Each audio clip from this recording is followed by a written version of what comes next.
Hey, what's up, guys? This is Mike Casu, and this is the Brute Strength Podcast. This week I interviewed Pat Barber, one of the oldest CrossFit athletes, and by oldest, I mean he's been in the game the longest. We talk about competition a little bit in the beginning, mindset, how he prepares for big competitions, and then we start talking about coaching. He's been an L1, L2, etc. staff member for years. He's developed a coaching system for NorCal Crossfit. So we talk about how to create a good coach or how to be a better coach. And we talk about his new company, Warm Up and Workout, which is affiliate programming, and basically just systemizes the programming and coaching aspect of your gym so that you can focus more on bringing members in, building the community, all that good stuff. Hope you enjoy the show. Hey, this is Pat Barber, and you're listening to the Brute Strength Podcast. And we're live. Thanks for doing this, Pat. I appreciate it, man. Thanks for having me, man. So you are one of the original CrossFitters, right? In terms of competing, you've been to every single games except for 07? Yeah. Well, if you say been to and mean that I attended some of them in the audience, yes, absolutely. Right. True. There was a couple years that I didn't actually compete, but since 08. So I did 08, 09, 10. And then 11, and then 12 and 13, I missed out one year because of appendix burst right before regionals, and then the second year, damn Marcus Philly beat me by one clean. No, I love Marcus; he's a great dude, but missed out that year, and then I've been team since. Awesome. Yeah. So let's talk a little bit about training first. Looking back, knowing what you know now, would you change anything in your training, and do you have any maybe regrets in your training? Regrets in my training looking back on it. No, I really had the luxury of growing with the sport. So when I very first started, everybody was weak, right? So when someone was like, hey, yeah, I deadlift 225, it wasn't like, ooh, brutal, man. It was more like, oh yeah, that's pretty good, man. That's 2 plates on either side. Yeah. It was, so for me, it was like I got the opportunity to, my training was just, basic CrossFit, and I got to grow as the sport developed. So my deadlift started at 225, and then all of a sudden the next year was a little heavier, and that was my max. And so I had such a good luxury of being able to train and do stuff as the sport grew that I never felt like I was behind the times in training or ahead of the times in training. I was just kind of right with it. So looking back, I don't really have any regrets with my training. I've actually experienced it all. I mean, I did the brute strength training. I did the brute strength for the year that we competed, and that was easily the most volume I've ever done in my life. And I loved what it did for me that year. I don't think I would have been able to psychologically handle that as an individual, right? Just because for me, I need to have people around me in order to push that kind of volume, right? But looking back on it, I think I was lucky enough to not have any mistakes in my training. It was just kind of, I did the right things for the right years, and I did the right things for the right years, and things panned out how they should have. So I'm happy with what I did. I love that. What has been like the biggest surprise? Looking back, what's been the biggest surprise in terms of like where the community has gone, where competition has gone? For instance, it's surprising to me how strong everyone has gotten. It's absolutely incredible. Yeah, I mean, you hit the nail on the head. It's like, it's silly how strong we've gotten as a community. And I think it's really telling in the fact that the early day criticism of CrossFit was like, people doing this are never going to get strong. You're never going to get strong. And now the criticism is they're all on steroids. Right. So it's like, you just watched the community grow from like, they're never going to get strong to these guys are way too strong to be possible. And it's like, people haven't seen the 10 years of growth that went in that. The athletes that are at these top levels have been doing it for a long time, and we're just like now constantly pushing those boundaries of human potential. It's like you never thought these abilities were possible in the same human. A guy who can snatch and clean and jerk and power lift the same way they can run, right, the same way they can do gymnastics. And I think what I'm really impressed with and just blown away by are the strength numbers in relation to the fitness level of these top athletes. What do you think is the next kind of breakthrough? Is it going to be, everybody's running a 5-minute mile, everybody's doing, 45 unbroken muscle ups? Where do you see the community going next? That's a great question. Physically, you mean? Where do you see the community going? Yeah, or maybe maybe it's mental. I don't know. Maybe it's something else. Yeah. Thinking like where the community could go. I mean, I personally want to see more normal people getting into CrossFit and not emphasis on the competition aspect of it. Right. So if you're looking for breakthrough, like what's the most amazing breakthrough we'll see going forward from here? I mean, the easy thing to say would be like higher level gymnastic skills. So taking these athletes who have a pretty good, basic gymnastics and looking to see things like iron crosses or, front levers and back levers. The only problem with that is test wise. So for the games, it's hard to measure. It's hard to really truly standardize that across a playing field. Right. So I think what we'll see is we'll start to see just refinement of the skills that are already awesome in the community. But for me, what I'd like to see is I'd like to see an expansion to normal people and like a larger blow up to where even more normal people are gaining capacity and doing things they never thought possible. Right. Like I would love to see, 1 billion people doing CrossFit. Sure. Like that to me would be the next big step because it really is for everyone as long as we don't alienate people with some mistakes. Right. And I guess the argument for the CrossFit Games in the first place is to do just that, right? Right. To expose it to more and more people, even if it may turn some people off and make them think it's, everyone has to be clean and jerking 300, 400 pounds. It's still getting more eyes on CrossFit, right? And I totally agree with that. And I think that's the biggest argument. Hey, why do we keep having the games? It's like, it exposes it, and it's like it's the exposure that it is pretty invaluable. As long as we do a good job on the back end of like gym owners and coaches of expressing to people like, that's awesome that you're in here and you saw that guy in the games, but here's what I want you to do. I want to think about getting you better than you are today. As long as we do a good job of defining on the back end what this is truly about, and I think that we are. Most gym owners that I speak to have a really good sense of this. I mean, there's the occasional ones out there where their gyms are centered around like, hey, we're all competitors, and it's like, not so much. Right. But it's like as long as the local boxes and as long as the gyms you're around are focused on the people rather than turning the people into rich, right, which everyone knows is not going to happen, I think the exposure of the games is only going to be a positive thing as we go forward. Do you think, and I'm looking for your opinion, do you think CrossFit HQ should ever step in and give more, thank you, bro, give more kind of guidance on that, or should and maybe even intervene, or should they just step back and let those gyms that are just trying to make everybody into competitors kind of let themselves weed out, because that's what is eventually going to happen for most of those. I don't think they need to step in. No. So, excuse me. Some people have that. Some people have the idea that HQ should step in and lay the hammer down on these gyms that are making mistakes or misrepresenting the brand. And true, it does hurt it to a certain demographic of people. But it's like, as long as there's always more gyms trying to make normal people better than they currently are.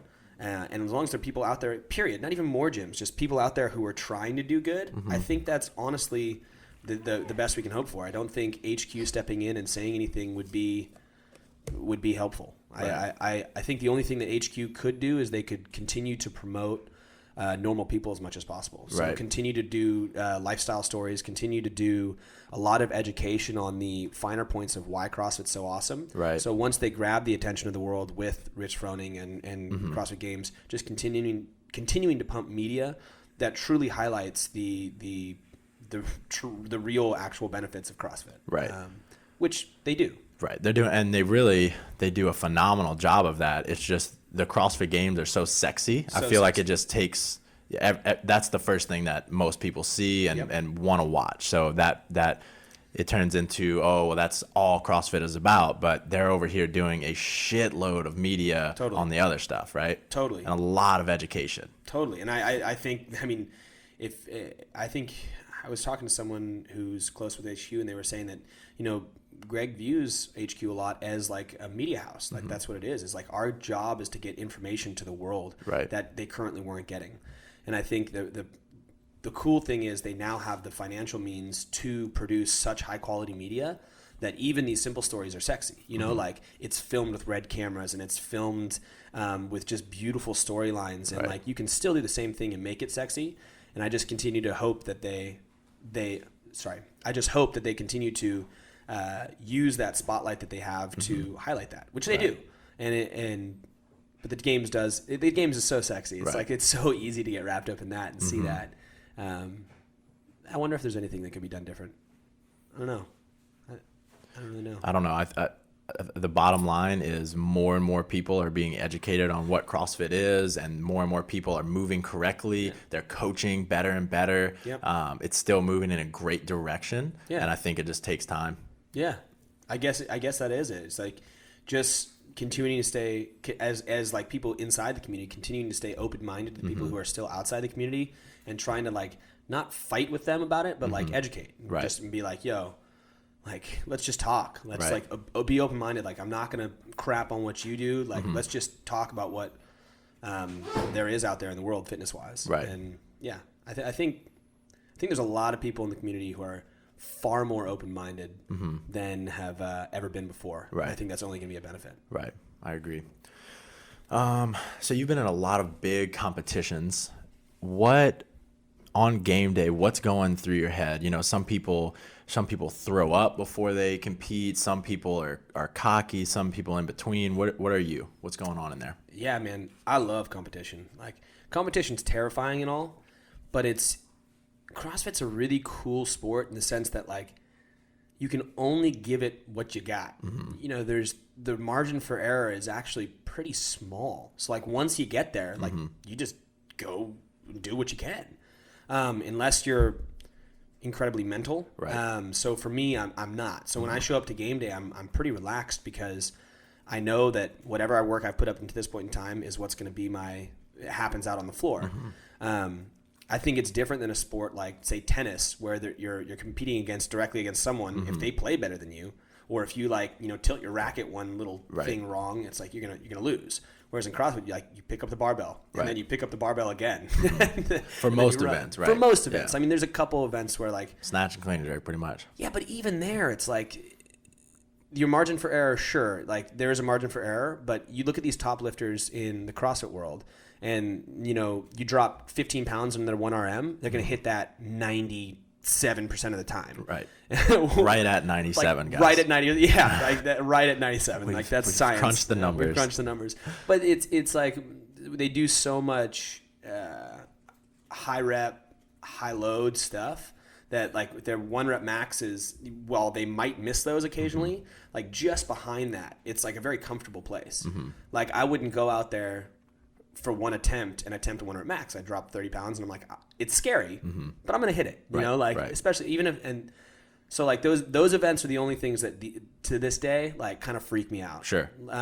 But my mentality going into game day situations is like, this is it, man. Like I smile, for some reason my body yawns a lot when I get into that state. I don't know if it's because I'm like not taking enough oxygen in. So then I start yawning and trying to get more oxygen in, but I try to be really mellow. And then when you're out there on the floor, it's just give it everything you got. Yeah. Super fun. Try to stay level headed. And I got advice from Eva T years and years ago. Eva Twardokins, one of the original CrossFit females. She's in the Nasty Girls video. And she said, no matter how you're feeling right before you start the event, smile. And I was like, awesome. So I still do that. Like right when I start the event, I like jump around a little bit and give a good smile, even if I'm peeing my pants inside. Right. And that just like, hey, 3, 2, 1, go happens, and you just embrace the pain. Right. Have you always been like that? It's say 08, 09 games? Yeah. In CrossFit competition I have, which is weird for me because when I compete in other stuff, if it actually meant something, I have a really hard time playing. Like I play high level other sports. I play volleyball and I played baseball through my life.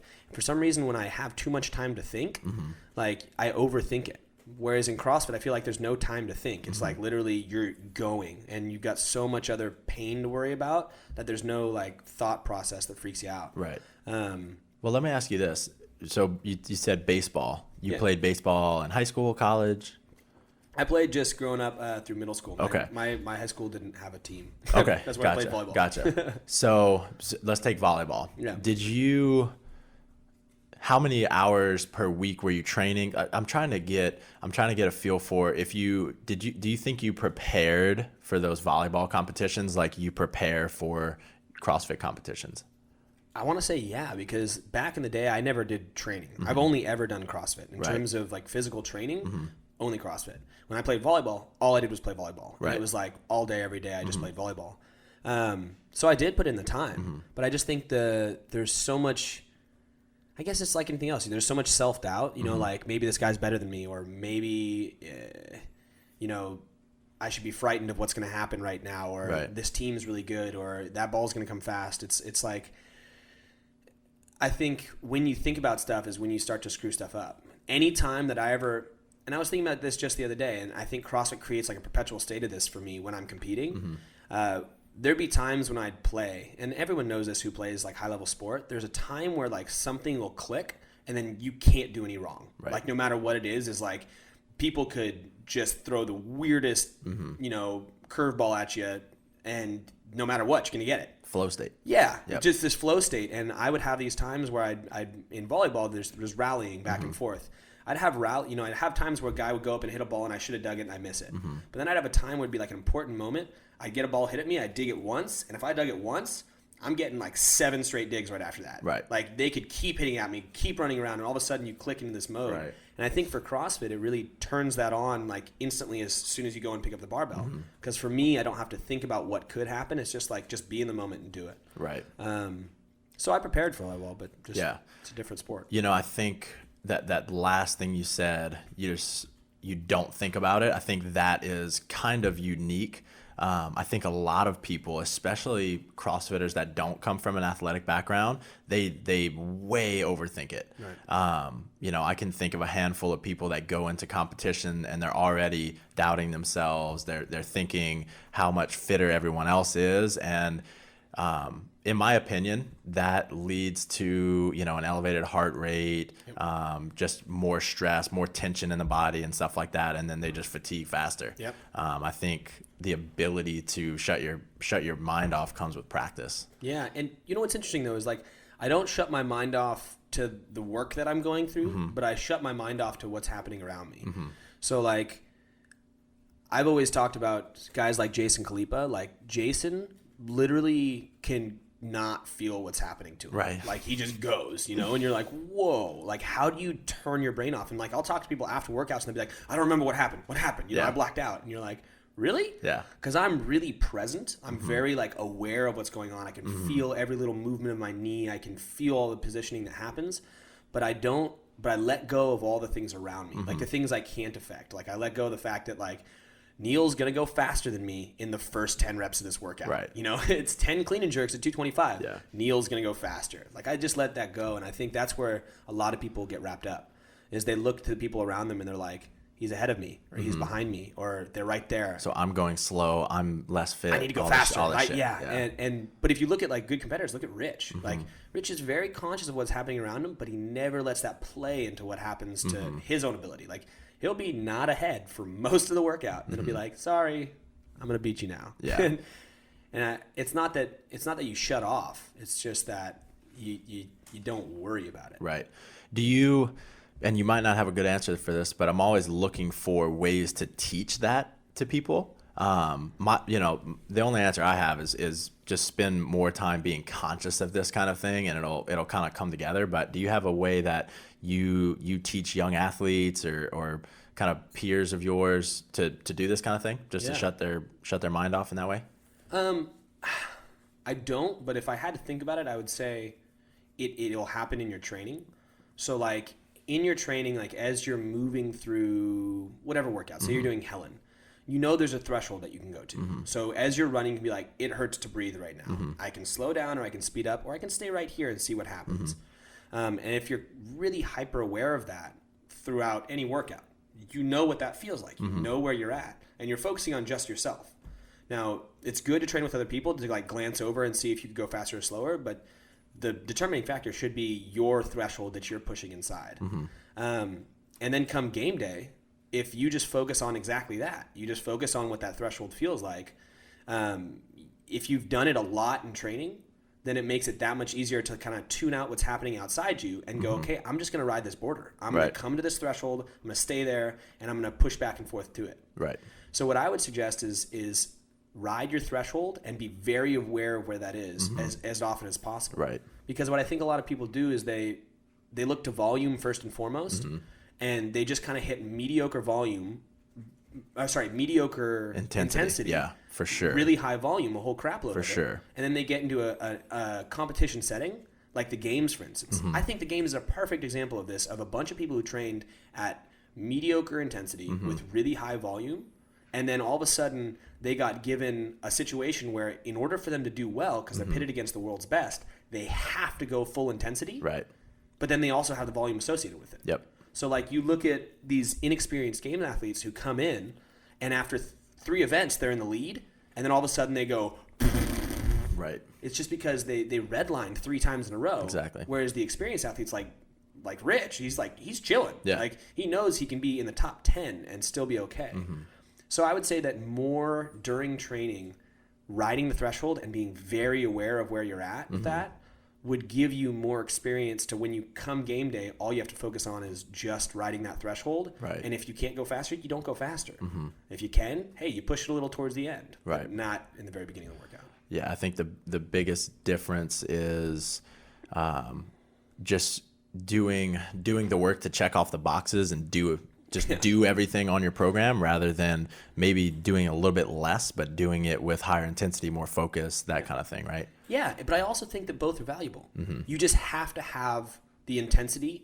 You have to have that at some point in your athletic career. You have to be able to ride that threshold for a year, or that's not actual number, but just you have to be able to go there and really, really know what that feels like. Right. Because then if you want to take another year and do a volume year where you build a bunch of volume, you still know what it's like come competition time to really ride your threshold and really know what that is. So I think spending some time there is what a lot of athletes need to do, especially these newer ones who absolutely very gifted but haven't truly spent the time riding their threshold. Right. I think what happens most often is they'll crush it in the gym, they'll crush it in the open especially, and they'll get to regionals even before the games, and they just can't compete like they could in the open, right? Because they're just not used to that intensity, right? And it's devastating, like true intensity, especially like in games or regionals where it's like that's a big stage, like there's thousands of people who are not there and you are, right? Like that's internal pressure, but it's also like you want to go hard and you do have a little bit extra, but you have to be like, whoa, like I got to win what I can and do well where I can. But if I redline every single thing, I'm going to crap out. Right. Okay. Let's talk about the real interesting stuff now. So you just started your own company, Warm Up and Workout, and correct me if I'm wrong, but it is affiliate programming, right? Yes. Yeah. Okay. So you started this up, 6 months ago? No, I started up 2 months ago. 2 months ago. So we launched, I think, November. November was our first month, then December, this has been our second month of having programming. Okay. So before we even get into like what exactly it is, where did you even come up with the idea? What was the problem that you saw that you wanted to fix? Yeah, absolutely.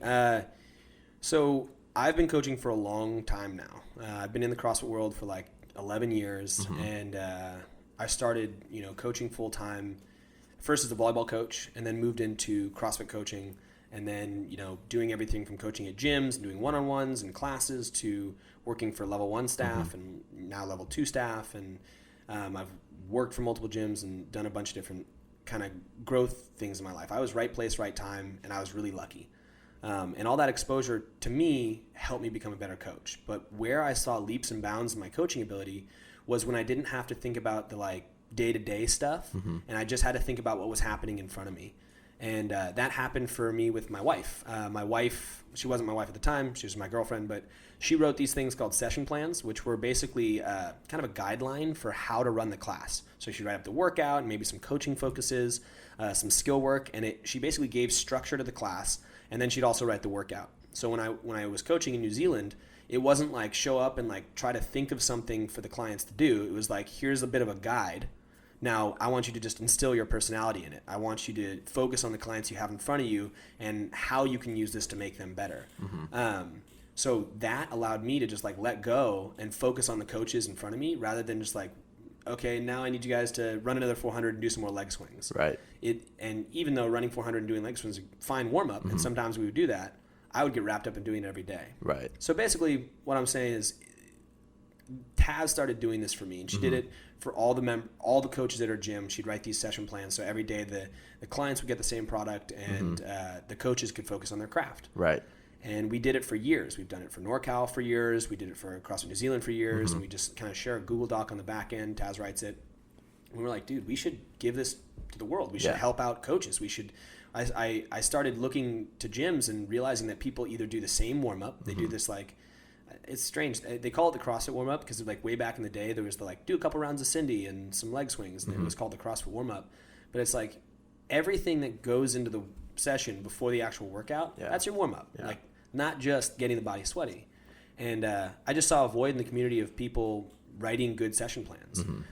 There are gyms that do it. You know, I know CrossFit Max Effort does. Zach Forrest. I know CrossFit Roots does. I know a lot of really like top-tier, high-level gyms who do it. But there's a lot of gyms who are just getting into the world and they've got so much other stuff to deal with, and they're so inexperienced that they don't have a good way to do this. Right. So I wanted to fill that void, and Taz and I were like, you know what, let's do this, and we now that's what we're doing. Right. So I mean, I know CrossFitters don't think they want to talk about business or hear about business, but this is like a key to running a successful business is having, if coaching is one of the biggest pieces of your business, then you need to have a system for that, right? So that everybody is getting the same qualities of service. Yeah, absolutely. I mean, your coaching staff doesn't need to all be the same person. Right. It can be a very multifaceted group of individuals who all bring something different to the table. But if the clients are getting a totally different thing from session to session in terms of the stimulus, then you have no consistency across it, and you really can't look at your data and understand what's going on. And I think this product, the thing that we've created, allows coaches to really kind of build their own personalities and build their coaching styles, and focusing on developing your coaches and allowing them to develop is just going to do exactly that for your business. It's going to allow your business to develop. It's going to allow your business to get better, because in the end, in a CrossFit gym, your product that you have to offer is not your programming. It's your coaches. Right. And the coaches is more than just like seeing, correcting fault. It's the daily experience that your clients have and how it's given to them through the person who's in the front of the class with the name coach. Right. So yeah. Cool. So I do want to talk about coaching a little bit more, but before that, like who's your target gym? Like who is this good for? Who is it not? Yeah. So for us, it's basically like any gym that has a membership base that wants to get better. We want to save gym owners time, and in the end, basically saving them money and allowing their coaches to focus on bigger things. So I think this product's really for gym owners who don't have the time to write out session plans for their own gym. Right. Or don't have the qualifications. Maybe they're new to the game and they need some experience and need some tips on it. Or they're an investor and they want to come into the business. Like, this is a great thing to allow them to focus on the things that they're probably good at, which is growing the business. So that's kind of who it's directly for. Now, the program that it's attached to, that program is a basic CrossFit program in the sense that it's constantly varied, functional movements executed at high intensity. Right. It's not high volume. It's made for people coming in 3 days on, 1 day off who want to get better at life. Yeah. It's not a competitor's program, and I feel like in this community there's a lot of programs that cater to competitors. Right. I mean, Brute Strength is one. It's a phenomenal program that caters to competitors. That's a great thing. Right. Do it. Cater to competitors, but what's the 99% of clientele? Yeah. It's not competitors. Absolutely. So yeah, offer a competitor program, but also have don't mistake the two. Don't think that your normal clients need a competitor's program. Right. So absolutely. That's what this is attached to.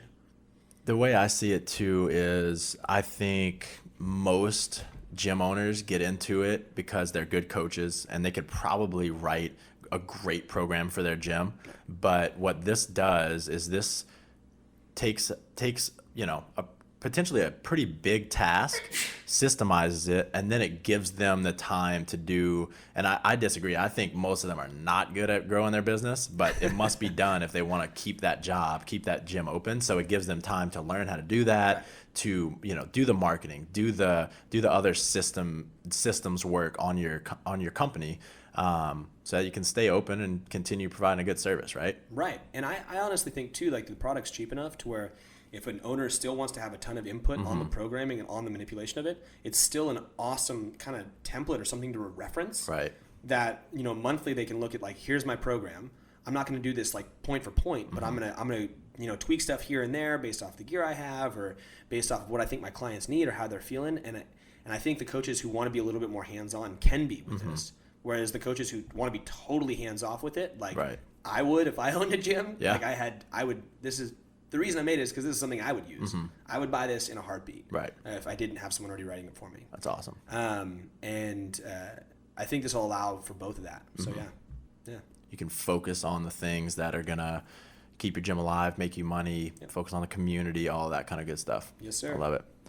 Okay, let's talk about coaching a little bit. First off, give us some of your qualifications, all the certification, certs you've been to. Yeah. L's you have. Yeah, I mean, just L's on L's, bro. No, I've actually done quite a bit, and I think for me, my coaching career started in editing video.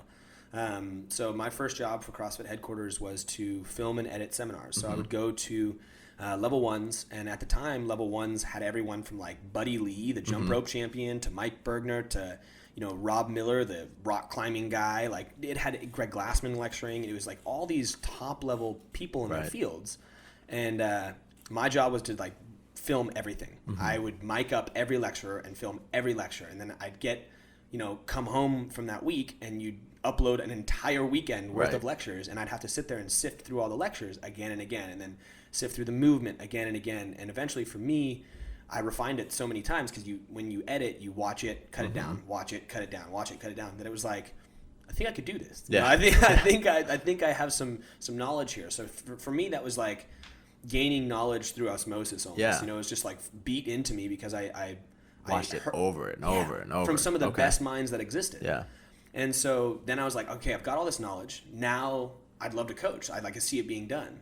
So, and I was already a volleyball coach at the time, so I kind of asked if I could coach at one of the local gyms. Got an opportunity to do that there, and I actually was horrible. Like, I mean, it was so bad because for me, like as an athlete, I knew how to do it all, and I had all this knowledge, so I knew what to say, but like how to relate it to a client just didn't exist for me.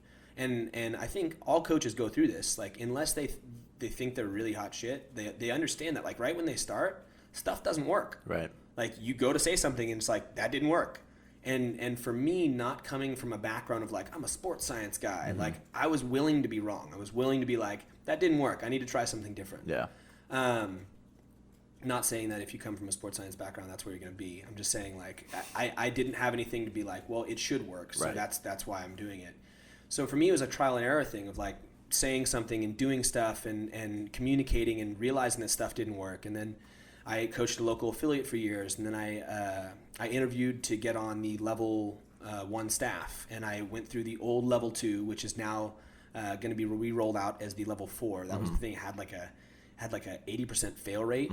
Like, people would walk away from this crying. It was right. More people were making it through buds than getting their level 2. Huh? It was it was brutal. Like, it was people would go through it, and you'd sit down for an evaluation afterwards, and you'd just be sitting in front of like these people who just are judging your coaching ability. You just got told you're a piece of shit. Exactly, yeah. So made it through that, and I got on level 1 staff, and that was a trial and error process too. It was just like I would teach something and stuff wouldn't work, and I would have a bad group, then a good group, and then I would really correct someone, and I'd put that way in my memory bank, and it was just nonstop growth of like, I'm trying stuff, I'm trying to get better, I'm trying to work on everything at once, building my knowledge base, building my ability to communicate, building what I'm seeing in front of me and what's right and what's wrong. And I think the thing that's helped me, so if you want to go in what I have, I'm a level 1 coach for CrossFit Seminar staff. I teach level 2 as well. I have a level 3, and then I have a level 4 for CrossFit Seminar staff. I've done the weightlifting, powerlifting, gymnastics. I've done nutrition stuff. I've given all the lectures. I've run multiple affiliates. I helped start NorCal Crossfit San Jose and build that up. I coach at CrossFit New Zealand, CrossFit Santa Cruz, competed for years, and then recently we shifted our roles at NorCal CrossFit to coaches development. So now full-time we develop coaches. Okay. So that's kind of what I've done. But in terms of how I've got here, I think my biggest thing that I would offer any coach starting or even where they're at is to just like, don't think that you got to figure it out. Right. Like, be okay with being wrong. Like, have an idea for what you think is right and wrong, because that's the only way you're going to make decisions on stuff. But like, be open to learning new stuff and being wrong or being right, or open to discussing. Like, don't be set in your ways. I think that's the biggest thing that stops a coach's growth is they're like, I've got it figured out. Right. You know? Absolutely. And genuinely caring. Right. Like, I care about everybody who's in front of me. When I'm teaching and when I'm coaching people, it's like, it's not about me. It's about how good this person in front of me could be. Like, I believe that everyone could do it. I believe that everyone could squat and should squat. And I'm going to do everything in my power to make this person do that. Right. And if I can't, that's my failure, not their failure. So those are my big keys for people. Right. So as much as we can talk about on a podcast, can you give us some of the key points of these different levels you're starting to take coaches through at NorCal and stuff like that? Like, what are some takeaways, maybe some resources people can go acquire? For sure. So like I kind of talked about it just a second ago in my growth. If you looked at what my growth was, it was just gaining a knowledge base first. And so this is kind of my theory on the development of coach. It could be different, and you could have different theories on it, but I really think that the first thing a person has to have in order to be a coach is knowledge. Now, do they have to have all the knowledge in the world? No. They have to have some knowledge. And they have to have knowledge on the subject that they're talking about. And it can be very basic, but very basic knowledge leads to basic ability to coach. That's okay. So let's be even more specific. What does that look like in a CrossFit coach? Yeah. In a CrossFit coach, knowledge is understanding of what CrossFit actually is. And in all reality, the 9 foundational movements. So squat, front squat, overhead squat, press, push, jerk, deadlift, sumo deadlift, high pull, and medicine ball clean. If you have knowledge about those movements, and you can see, a basic right from wrong, or like you can start to see that, or what should be right and wrong, you can start to then affect change from there. Until you have any sort of framework to view stuff through, like, you don't really have an ability to coach. Yeah. So my basic thing for people is like, first, get knowledge. First, whatever way possible, read every article you can, go to the CrossFit Journal, go to a level 1. Like, a level 1 is like, anybody who's gone to level 1 never walks away and is like, that was shit. Right. Like, the only people who say that haven't gone. Like, it is probably the most pure, amazing product that CrossFit has.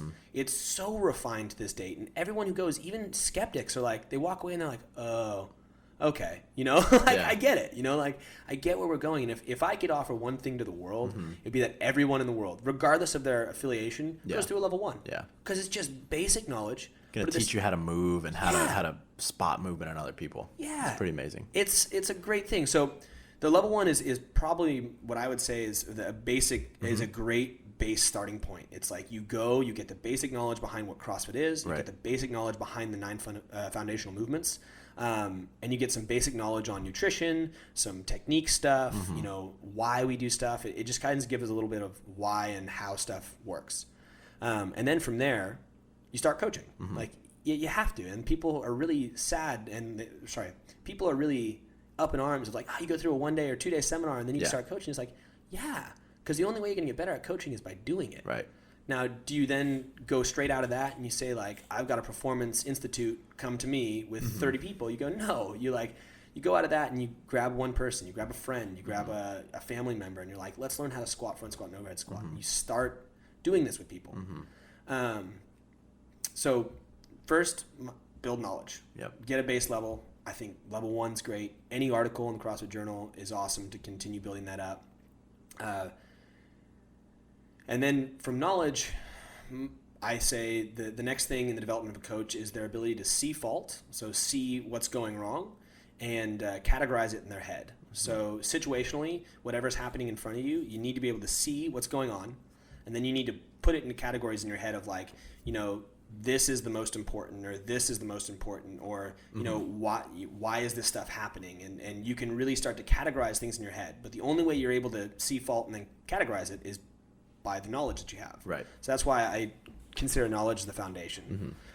So you get your knowledge, you get your ability to see fault and see any sort of fault, see any situation, and categorize it in your head. And then for me, from there, it's your ability to communicate what's happening and communicate change to whatever's in front of you, whatever athlete's in front of you. So it's knowledge, and then seeing fault and categorizing, or seeing and categorizing faults, and then communication. Right. And now within each of these little areas of development of a coach, I think there's infinite room for expansion. Right. There's infinite room to expand your knowledge, but just expanding your knowledge is not going to make you good at coaching. Right. It's going to be something that you can fall back on and rely on. Similarly, seeing categorizing is solely based off of that, but just being able to see and categorize is not going to help you if you can't communicate that to the athlete. Right. I think for a coach to be effective, their biggest thing that they need is that ability to communicate. So if you can have a coach who doesn't have that much knowledge, who can't see and categorize very well, they're going to be limited in their overall uses.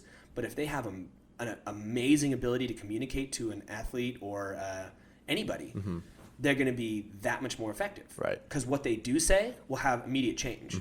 Rather than a coach who may have all this convoluted crap that they say, or have amazing knowledge, amazing ability to categorize, says, technically has all the right stuff, right. but, says it in a Just way not that actionable yeah, stuff. not actionable, or doesn't, or offends the client, like it's, so for a coach, develop your communication. If you're looking to get better, do all three of these things, but if you're looking to have immediate changes, and if you're looking as an owner to hire coaches on, look for those coaches who have an amazing ability to communicate. Yeah. Because you can always build the other stuff relatively easily. Okay. You can always give more knowledge. You can always make people learn more. You can always, start to categorize stuff more. But I think the biggest thing that I look for intangibles wise, or that people inherently have, is that ability to communicate. And what are some things there's tons of ways to gain knowledge, and you already named a few. What are some ways, say if a coach doesn't have a mentor around, to give them notes and feedback on their communication style, what they think of their communication? What are some things that coaches can be thinking about, kind of to check in with themselves and how well they are communicating? What can they look for? What can they do? Yeah, totally. I think classes that you have in front of you are great tools. They're great experiment places. Like if you're in front of a class and you say something and nobody does it right, that's a response that you just got. That's not the class's fault. That's your fault. So it's not a dead class. Maybe you need to communicate that a little bit differently. Yeah, you're a dead person. Okay. Yeah. It's the classes are a great way to analyze what's happening with you. When you say something, does it immediately affect change, or do you have to say 3 or 4 more things? That class thing is kind of my rule when I'm with a class. Sure. And I tell people to do something and only 2 of them do it. I'm like, that's obviously my fault in the way I said it. Other things people can do is videotape yourself. Videotape yourself, because in the moment you always feel different, and then afterwards you might look at a situation, you're like, oh, I get it. That's why that was unclear. So videotape yourself. GoPros are so easily accessible these days. Right. Slap one in the corner, tell your class, hey, do you mind being videotaped? And then just watch it afterwards. You can learn a lot from that. Expose yourself to as many good coaches as possible. So if you have gyms in your area, which there's a ton of gyms, not just good coaches, expose yourself to bad coaches, right. and then analyze for yourself why that was an ineffective class.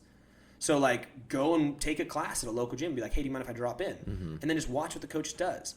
I like that. Yeah, and you could just go in with a kind of an open mind, and just look at. You're much more you'll be able to observe more easily Yep. than you would on yourself, right? So you'll be able to gauge the athlete's reactions to everything and stuff like that. Yeah. Yeah. And as long as you have the very basics of this, of having an open mind, you can learn so much from that. And I think watching other people do stuff, right or wrong, is super valuable for anybody.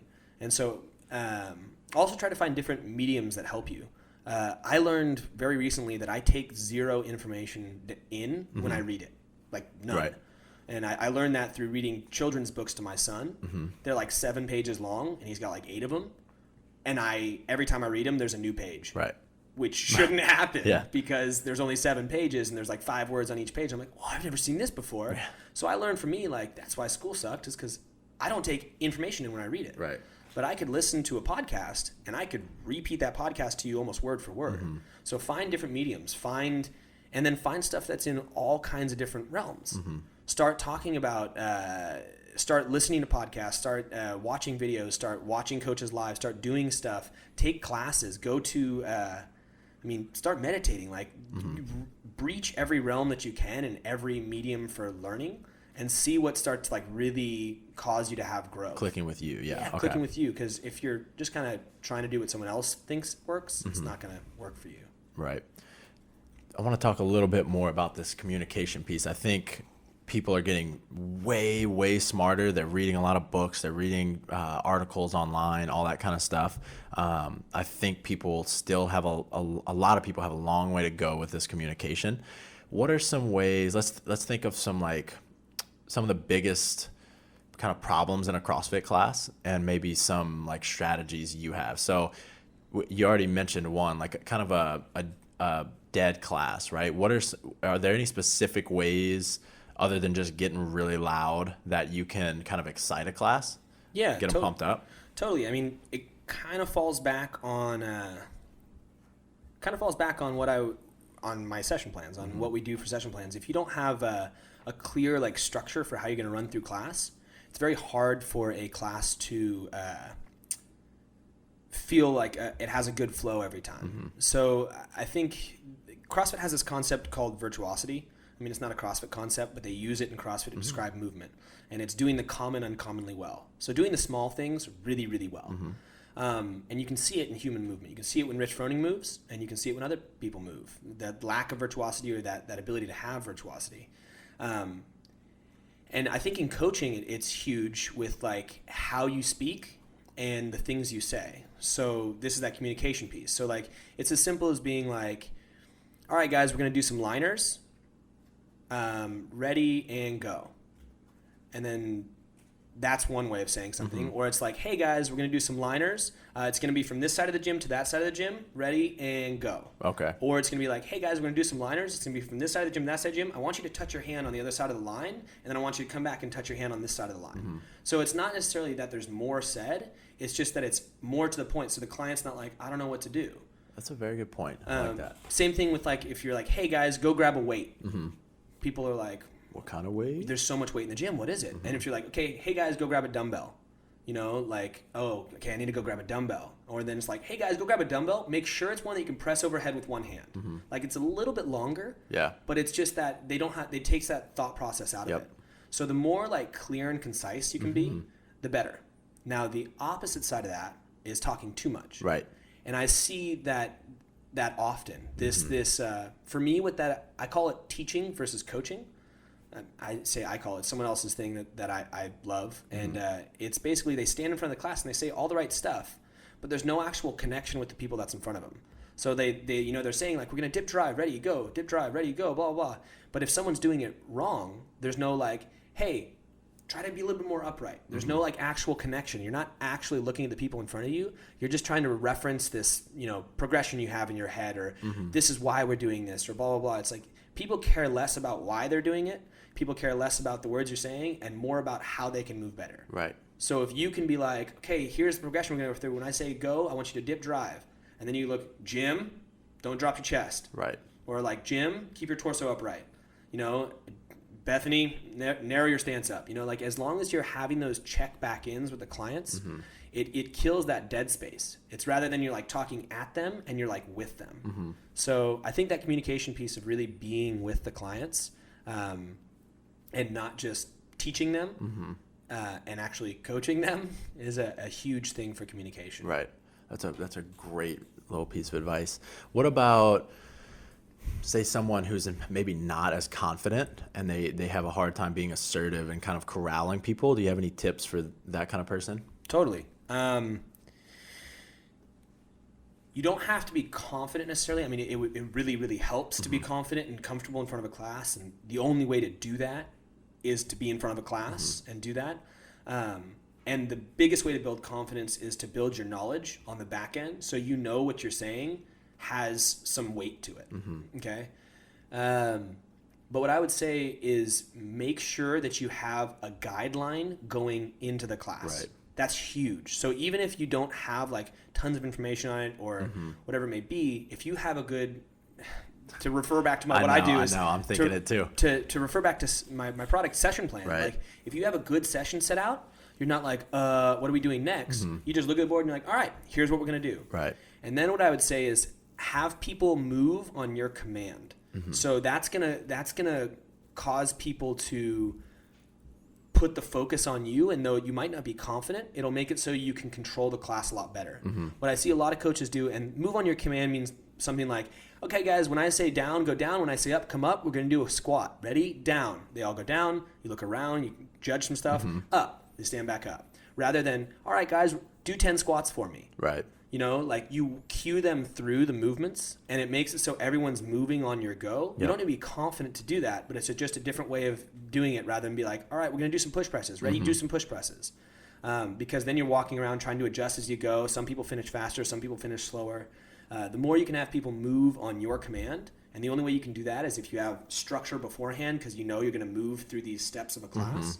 That's how you can help someone who's not as confident going into it. Right. Let's see. So obviously you can do lots of good coaching like before the actual workout of the day. You can teach the movement, ad nauseum. I'm just curious, what is your strategy for the people in the middle of a workout? You tell them something 3 times in a row. They don't change a thing. What do you do? Yeah.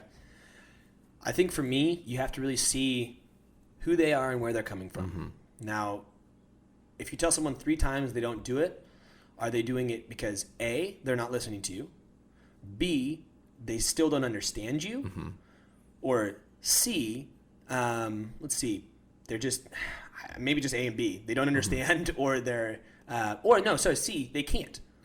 So the can't would be maybe the weight's too heavy, or maybe the scale that you've chosen for them is too hard. Right. In which case, that's an easy fix. You just look at that and you go, okay, I need to change the weight. Right. I'm going to lower the weight, or I'm going to do one of these pieces. Or D, they just want to keep going.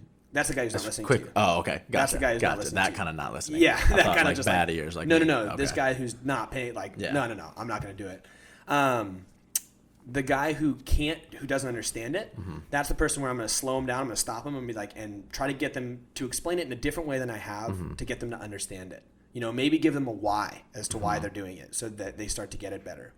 And then the guy who's not listening to you, guy or girl who's not listening to you, I'm not nice to people like that. Yeah. So like for me, like I'm not like, right. I can't handle that. And it's tough. And I usually do like I try to do the kill them with kindness, but then completely take them down. Like the compliment sandwich. Like you give them a compliment on one side, tell them what they're doing wrong, compliment the other side. Nice hair, you're a fucking asshole. Yeah, nice shoes too. So I do the compliment sandwich minus the second piece of bread. So if someone's having a really hard time, so I'll do the compliment in the front, and then I'll just lay into them. I'll be like, man, you look really, really strong. That's awesome. You're moving horribly. And this is a really bad movement. I need you to take the weight off and then walk away. Like something where they're like, oh, this guy's really strong. I'm really strong. And then, lay into him with that piece, and they're kind of like left with that. And that's only if the person's being a dick. Yeah. And like I know they're being a dick. But for the most part, I just don't accept that in my gym. Right. If someone's being a dick, I'm going to be a dick back to them. For the most part, people aren't doing that. For the most part, it's one of the other two things. They don't understand, or the weight's too heavy for them, or the scale's inappropriate for them. Right. So I would say err on the side of figuring out why they're actually not doing it. Yeah. And then try to help it from there. Sure. And so for me though, mid-workout shouldn't be your time where you're really fixing those things. Mm-hmm. That should have been fixed in everything before the workout. Right. If you get to the workout and your clients don't know the movements, you've effed up. Mm-hmm. You made a mistake somewhere earlier on. Come workout time, people should have their scales for the most part. Mm-hmm. And your job should be to say, go faster or slow down. Mm-hmm. Like, that's pretty much it. Like, once you get to workout time, it's not saying you don't give coaching. It's not saying you don't like, hey, drive your knees out, hey, lift your chest up, and give little reminders here and there. But you shouldn't be teaching someone a snatch during the workout. Right. You should be modifying or Small cue here. cue here and there. So like I think a lot of that goes into the pre-setup for that. And and then once you see people going, just like, hey, faster, let's pick this up. You know, hey, drive your knees out a little. Like it's just cueing along stuff that you've already implanted earlier. Yeah, it's nearly impossible to make a permanent change in someone's movement mid CrossFit workout. Right. That doesn't happen. You know, they'll do it while you're right in front of them, but as they get more and more tired, they don't know how to do it correctly. Right. I like that a lot. Yeah. So, the biggest problem is that person that's not listening. I'm always curious about people's opinions on that, because the argument is obviously, you know, Joe Schmo is paying $150 a month and he can move poorly if he wants to, but it's like, yeah, not really. I know what's best for Joe. And I'm going to hold him to a higher standard than that. I don't care if he wants to have the top time in the gym. I want to help him get fitter, live longer, all that kind of stuff, right? Yeah, and if the person's really like that angry, you know, and like really wants to do that, I'm not going to let them just move horribly. But you know, like after every class, when we're writing the names up on the board, I'm going to be like, put a big asterisk next to his name and be like, hey Jim, that was fast, but you get the asterisk because you move so bad. Right. You know, like, and you kind of like, you try to kill him with kindness and you try to explain to him afterwards why. Be like, hey, and this comes back to that knowledge. Like, he's going to be like, hey, why do I need to do this? Why do I need, I'm the fastest time in the gym. It's like, well, it's more than just being the fastest time in the gym. It's like, think about longevity. Think about the rest of your life. Think about actual better movement and how fast you could move if you move better. Like, think about how this is going to play into everything else that you do. And if you can educate people more on why they should be doing it, which relies on your level of knowledge, then usually the guy who's being a dick will stop being a dick. Right. But yeah, I mean, I generally don't really allow that. Right. Just because it's infectious and it kind of craps on the rest of your gym. Right. I agree. A few more questions and then we'll wrap it up. Oh, one thing I want to say really quick is I think there's a difference between a guy who's not listening and a guy who's trying but's not going to get better.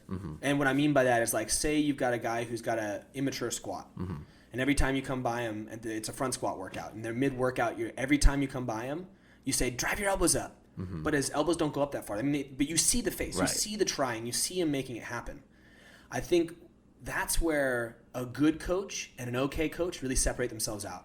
Because a good coach will continue to, every time they walk by, every day for the next 6 years, be like, hey, drive your elbows up.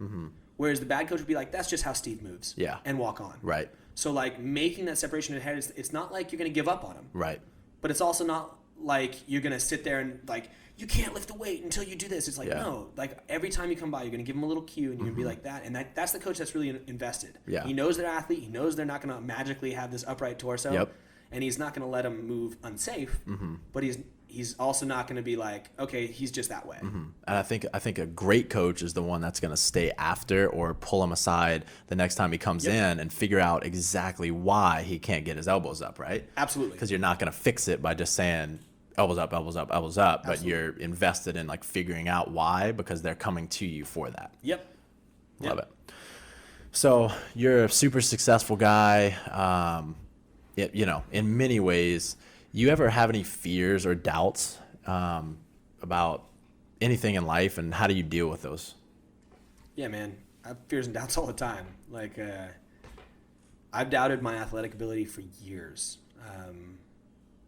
I always think that I'm not good enough, and it's only through competition that, like, I'll look back on something and be like, oh, I did pretty good there, you know, like, and I don't know why that is. I don't know where that comes from. I've always, like, had, like, an outward persona of confidence, but I doubt stuff all the time, and I really doubt my ability to work really hard. Yeah. Or to, even to do something on my own. I've always worked under people, and this step of going forward and creating my own business has been a huge thing for me mentally, because it's like when I'm talking, I'm really confident about what I'm saying because I really believe in the stuff that I say. Like I don't talk about stuff that I don't believe in. But when I sit down and I think about it, I'm like, why would anyone listen to me, or why would these other pieces? And it's just, I don't know where that comes from. I don't know why that happens, but I think the thing that helps me is I don't really dwell on it. I need to more. I need to plan ahead, and I need to like think about my future, but it's not something that drives me day to day. What drives me day to day, and what I always rely on, is that like I've got really good things in my life, like my wife and my son and surfing and CrossFit and the community and my jobs. Like I have really amazing things that I love, and even if I have these doubts, I only think about them for a little bit. I'm like, what's something I can change? What's something I can do to help out with this? Right. And then just, okay, I'll try that, and then I'll move on. I don't dwell on it. So I do have doubts. I do have fears, but for me, the thing that makes it so they don't affect me is I don't dwell on it. That's textbook right there, right? I think everybody has doubts and fears, and most people have, crippling doubts and fears at times, and it's the people that are successful are the ones that keep moving in spite of that fear, keep making moves, and don't regress, right? Right. Love it. What are you most proud of? What am I most proud of? My family. My family, for sure. I see everything that. I mean, I was not a kid guy. Like I wasn't a guy who's like, yeah, let's have kids. These things are great. And when I saw kids, it was like, yeah, I'll play with you, whatever. But then, I'll play with you. Yeah. But I have my son, and it's just like, it's so corny, but it gave so much meaning to things. I see all the mistakes that I've made in my life, in everything. Like, and it's not like horrible mistakes, but it's just I want to raise a really good person. And for me, having a son and being able to share the growth of this son with my amazing wife, it's like, that's what I'm the most proud of. Like somehow something I did allowed me to have this boy and this woman, and now I'm having another baby in a couple weeks or something. And I think for me, that really gives me true meaning, and something I'm really proud of. And we'll see where it goes. Like I'm going to do everything in my power to give him an amazing life. And if nothing else, just make him an amazing person. Yeah. And I think that's a cool journey. I think it's really interesting. You said the first thing you said was, I want to make him a good person. Is that, I hear most often, I want a kid that's a D1 athlete or super smart. Like, is that different for you? Have you always thought, like, if I have a kid, I want him to be a good person, or is that something that kind of clicked on when you had him? I think that definitely clicked on when I had him. Yeah. I think it also clicked on. I'm 29. I'm going to be 30 soon, but I'm having a lot of growth mentally in the last few years. Of like, I'm a childhood guy. Like if you've seen me in videos before, you would see me as probably kind of ridiculous, and some of the stuff I say is a little over the top, and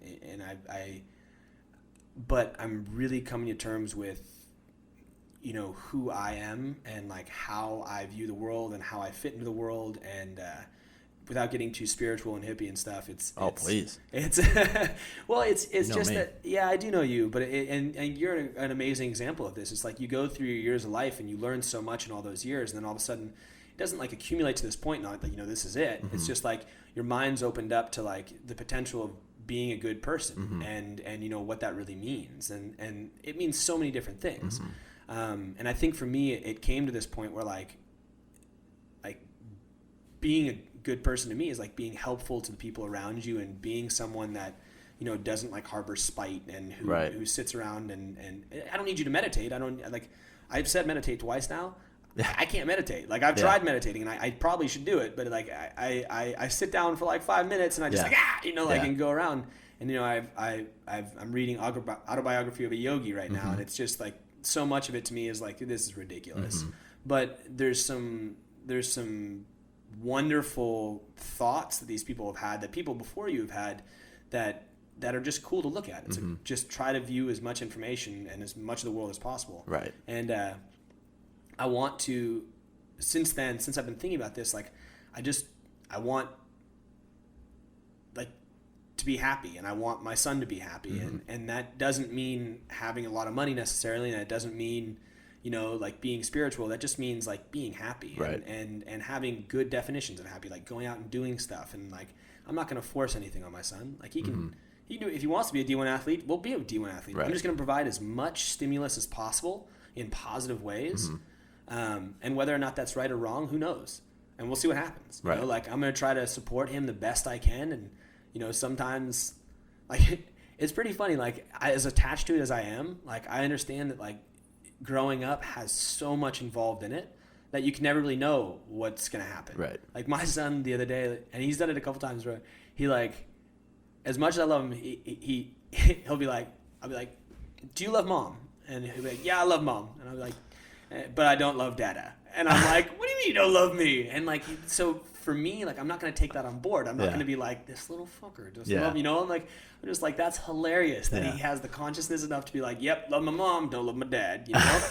Whereas like, I could be really devastated by that if I wanted to, but I know it's just like wherever he is in life or what he thought to say. And I think it's always going to be like that with him. Like, I'm going to love him regardless.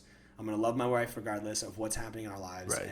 And just try to continue to provide as much growth and as much opportunity for him as possible. That's awesome, man. Yeah. And just so you guys know, I'm not a drugs guy.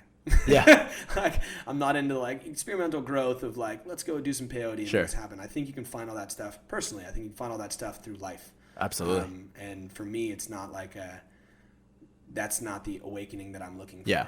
Yeah. Not that it matters. Right. Absolutely. You know, something else you were saying really resonated.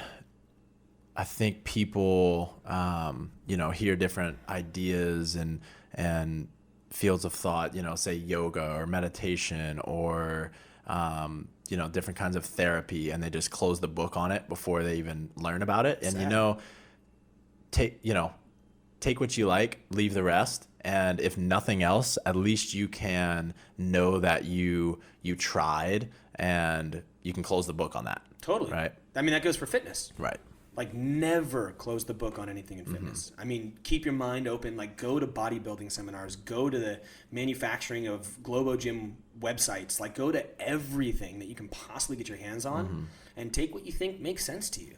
Take what, like, you listen to it and you're like, oh, you know, like, learn how to smell bullshit and learn how to smell sales pitch. And then even in those, there's probably some truth to whatever they're saying. Right. And I think the second we close our minds off to that, like, we've stopped growing as a coach, we stopped growing as a person, and we just kind of get stuck in our own ways. Right. And eventually something's going to be like, I'm unhappy. And it's probably because you closed your mind off to something. Yeah. Yeah. Who is one person that you look up to in any walk of life? One person that I look up to. I've always had that as a hard thing.